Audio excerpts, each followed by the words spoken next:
Bem-vindos a mais um vídeo do nosso canal do YouTube da Escola Clássica. Então, se vocês gostam aqui dos nossos vídeos, já inscrevam-se no canal e hoje eu vou falar aqui sobre um assunto muito divertido que é o estudo de grego antigo. Mas eu vou fazer uma analogia para mostrar para vocês que esse estudo de grego antigo não precisa ser assim lá tão doloroso e horrível como muitas pessoas pensam, né?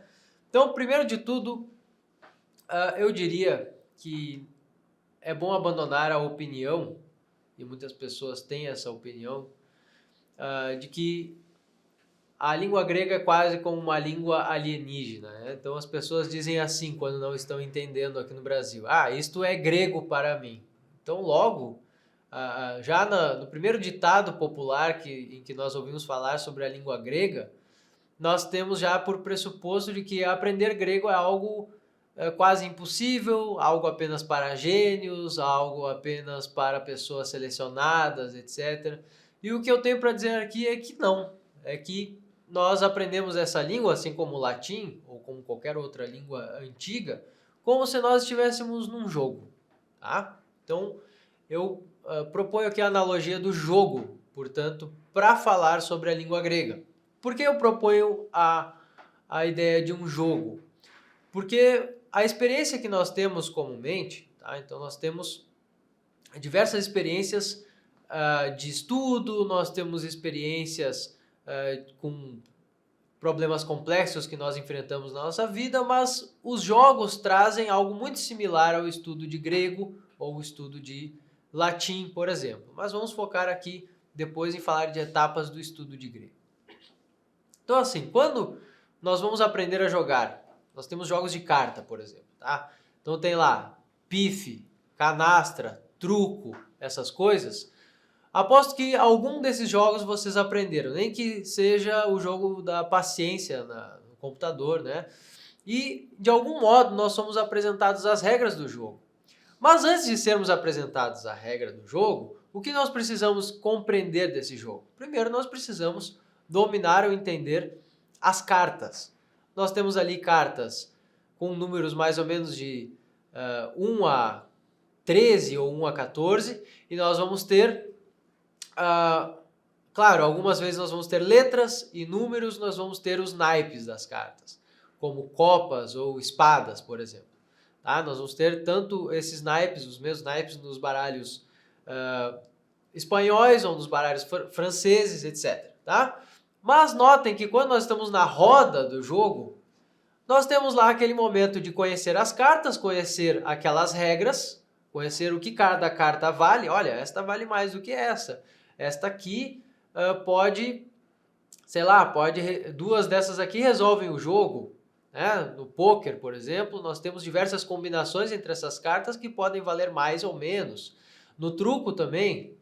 Depois, na roda de jogo, os nossos amigos ainda dizem assim no primeiro, né, no início, ainda dizem assim, ó, vamos lá, nós vamos te ensinar agora, nesta rodada, não te preocupes em vencer, não te preocupes em jogar a sério, porque nós estamos te mostrando aqui as regras, ou seja, o que pode ser feito e o que não pode ser feito.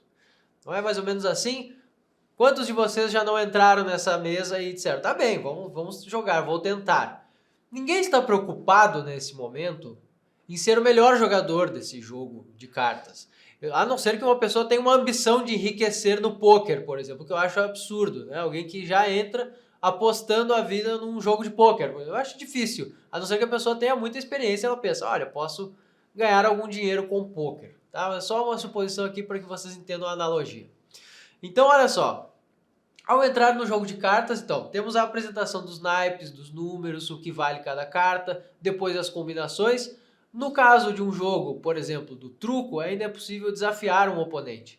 No caso do poker, ainda é possível blefar sobre o jogo que se tem nas mãos, ou seja, são quase como desafios que se propõem, são propostos aos adversários.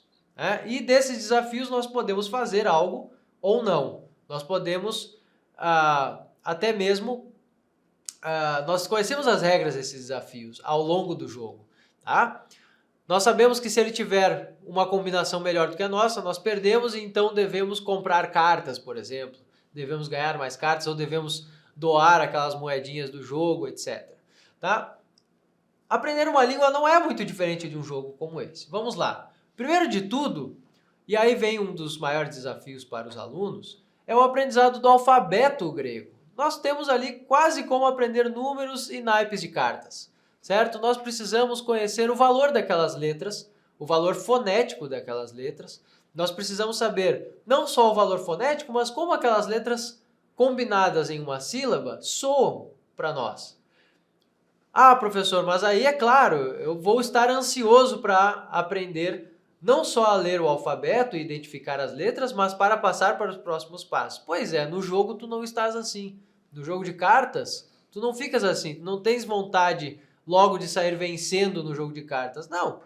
Aí, da mesma forma, eu indico aos alunos da escola clássica, indico aos meus alunos que não tenham essa ambição logo de sair de cara lendo a poesia clássica em grego, no original, logo de início, porque não vai fazer sentido. Então, divirtam-se em aprender os valores das letras e das sílabas e dos encontros consonantais ou dos encontros vocálicos que são permitidos por esse alfabeto, certo? E vocês ainda já conhecem um repertório de letras do alfabeto latino? Olha que interessante. Vocês já conhecem um repertório de letras e sons que são similares ao do alfabeto grego, tá? Então a minha primeira proposta é essa.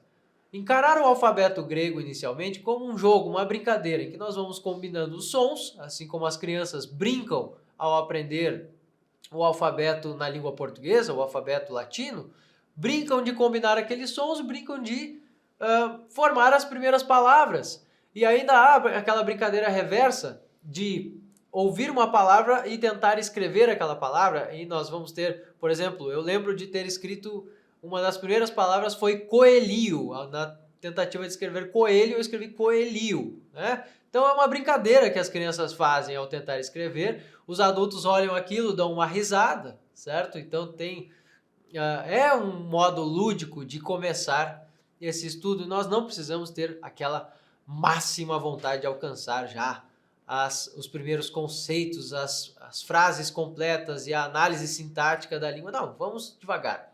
Então, nós aprendemos o alfabeto. Depois disso, nós aprendemos a compor as primeiras frases, tá? Quando eu falo aqui num bom método de grego, nós usamos, por exemplo, um método natural na escola clássica, nós vamos aprender frases muito simples, sujeito e predicado, é o que nós vamos ter ali, tá? Nós vamos ter o verbo estin, que no latim é est, e no português pode ser está ou é, tá?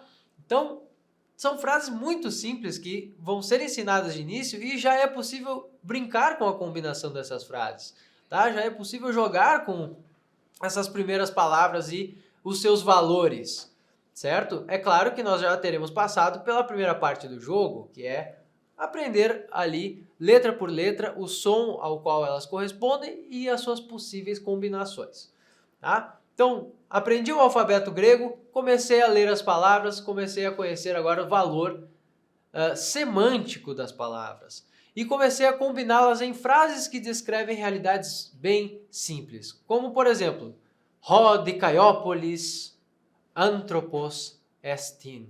Muito simples ouvir e compreender isso se eu digo que Dikaiópolis é o nome de uma pessoa, é o nome de um personagem. Ho dikaiópolis, o Diceópole, é só o nome do personagem. E eu digo anthropos, anthropos significa homem. E digo Ho dikaiópolis anthropos estin. Pronto, vocês já estão jogando aqui o jogo comigo. Vocês talvez até errem dizendo, eu posso dizer estin ho dikaiópolis ho anthropos.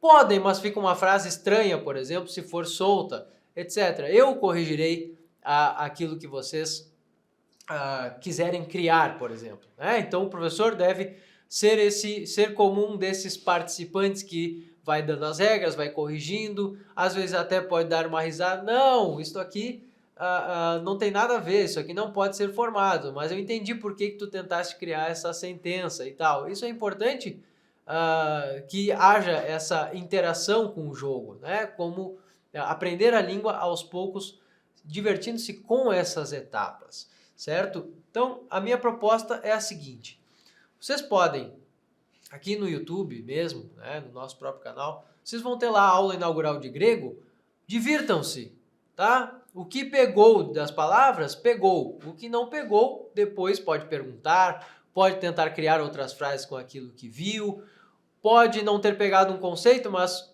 tenta escrever depois na internet, procurar aquilo escrito em grego. Então, assim, é possível se divertir nesse início para justamente ter um hábito com a língua, ter um contato com a língua de uma forma muito natural, agora não no sentido de método natural, mas ter de contato de uma forma natural, não ansiosa, não com essa ideia já de ler toda a filosofia de início e tal. Claro, isso pode ser o objetivo final, mas só vai chegar lá quem se divertir muito nessa etapa inicial, tá? Eu gosto dessa analogia das cartas porque ninguém está preocupado no início em quantas regras vai ter que aprender, os valores das cartas, dessas combinações, e o pessoal quer apenas jogar o jogo, certo? Então aqui aos meus alunos eu digo, apenas joguem o jogo, aprendam a língua e divirtam-se nesse sentido, tá?